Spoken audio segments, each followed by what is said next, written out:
Buon pomeriggio da Gianmarco Cervi, bentornati alla Lega Scuole Superiori per la quarta giornata. Real Conti e Partizan Cardano a contendersi 3 punti, una sorta di big match. Poi in realtà Partizan Cardano non ha ancora fatto vedere che tipo di squadra sia, visto che sono arrivate 2 vittorie ma una sconfitta brutale settimana scorsa. Dall'altra parte Real Conti che vuole continuare la sua marcia verso il titolo preliminare. Tanto squadre già disposte in campo. Real Conti che attaccherà probabilmente da destra a sinistra. Adesso vediamo come l'esito del palla o campo. No, scambio di campo, quindi Real Conti dall'altra parte e Cardano da destra a sinistra. Lo sguardo alle formazioni, Conti con il solito Carini tra i pali, poi Locatelli, Addari, Moretti, Cristia, Genovese, Zanaboni e Rinaldi. Risponde il Cardano con un nuovo innesto, Tormignani, poi Maragliano tra i pali, Golini, Palma, Pio Loco, Garofalo, Vaia e Biolcati. Tutto è pronto, cenno d'assenso dell'arbitro tra i 2 portieri. Ready, let's go, partiti. Al suo capitano, pallone che viene toccato e messo fuori, quindi Zanaboni di prima col mancino, gran parata di Maragliano. Sbaglia stranamente Locatelli, Biolcati dentro per Palma, deve restituire, la mette al centro, la palla in rete! Il gol di Palma che porta avanti il Partizan Cardano, forse anche una mezza autorete, ma Palma ha comunque calciato in porta, vantaggio Cardano, gioca Lettore Conti ma segna il Cardano, incredibile, 1-0. Addari per Locatelli che si gira e calcia, chiuso Locatelli ancora sul fondo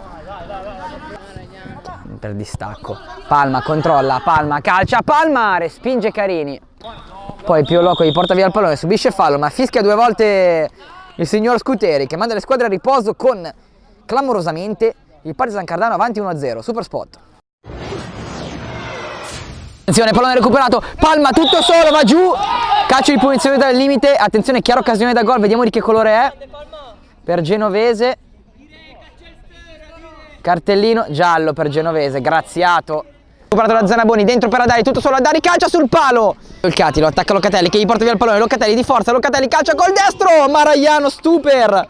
Anche chiusura di Formigliani, Moretti in verticale a cercare Zanaboni che ha solo Zanaboni, la può mettere al centro, ancora Maragliano che salva, Maragliano strepitoso, l'ha presa ancora, applicato, contropiede del Partizan Cardano, Garofalo, tutto solo Pio Loco, Garofalo va da solo, Garofalo calcia, Pio Loco 2-0, il contropiede perfetto delle Api, 2-0 Partizan Cardano, gran lavoro di Garofalo per Pio Loco, tapin troppo facile, 2-0 incredibile quello a cui stiamo assistendo, super Cardano, manuale del contropiede, Accaparbio, Vaia, tutto il partito da un suo recupero palla dietro, straordinario, 2-0, Garofalo deve accentrarsi, converge, dentro per Pio Loco, al centro, per Palma sul fondo a porta vuota.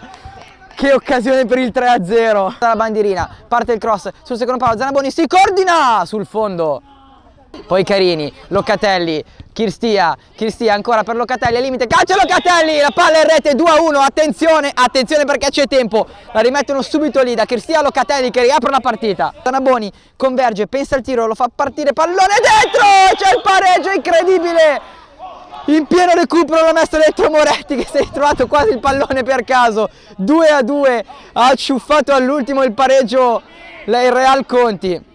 Triplice fischio del direttore di gara, finisce 2-2, una partita bellissima. Punteggio che però sa di sconfitta per il Partizan Cardano che ha giocato la partita della vita, ma è stato fregato all'ultimo su un pallone quasi casuale. Un punto a testa, super spot.